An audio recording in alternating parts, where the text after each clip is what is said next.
Hey guys, welcome back. Today we're exploring the beautiful neighborhood of McDoel Gardens. Located in the heart of Bloomington, Indiana, the McDoel Gardens neighborhood spans a half mile down West 1st Street from Walker Street to Morton Street, with an even longer trek down Morton. McDoel continues to border much of Patterson Drive as well, so if you spend much time in Bloomington, you have likely found your way into the neighborhood at least a few times. In fact, you may even pass through McDoel during your daily commute. Having had the pleasure of chatting with a handful of residents, one word had a tendency to dominate the conversation: community. I spent a fair amount of time here at Hopscotch Coffee chatting with Amy Roche about the neighborhood. If I learned anything during my visit, it's that Amy is super friendly and everyone in the coffee shop, including the owners, seem to know one another. This sense of connection wasn't isolated to Hopscotch Coffee either.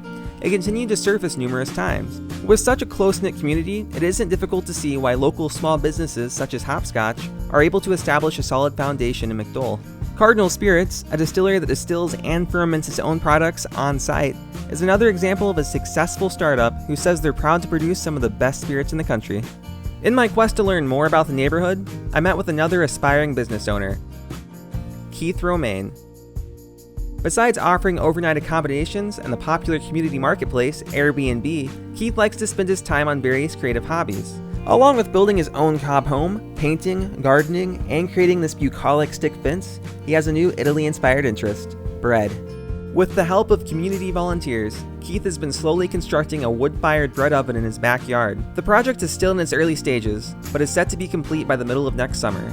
Keith says the wood-fired oven would be capable of producing temperatures up to 700 degrees Fahrenheit. The oven would produce large quantities of quality bread suitable for community gatherings and individual sale.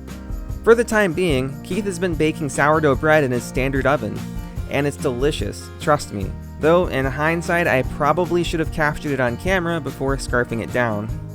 Artist Joe LaMantia of LaMantia Studios is yet another creative individual who, with the help of the local community, has contributed to the look and feel of Bloomington. And if you look closely, you may even spot some of his work right here in McDoel Gardens.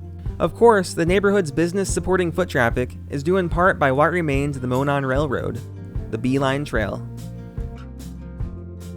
McDoel Gardens is also home to various organizations aimed at helping those in need: the Center of Sustainable Living, Mother Hubbard's Cupboard, Martha's House, and the Community Kitchen.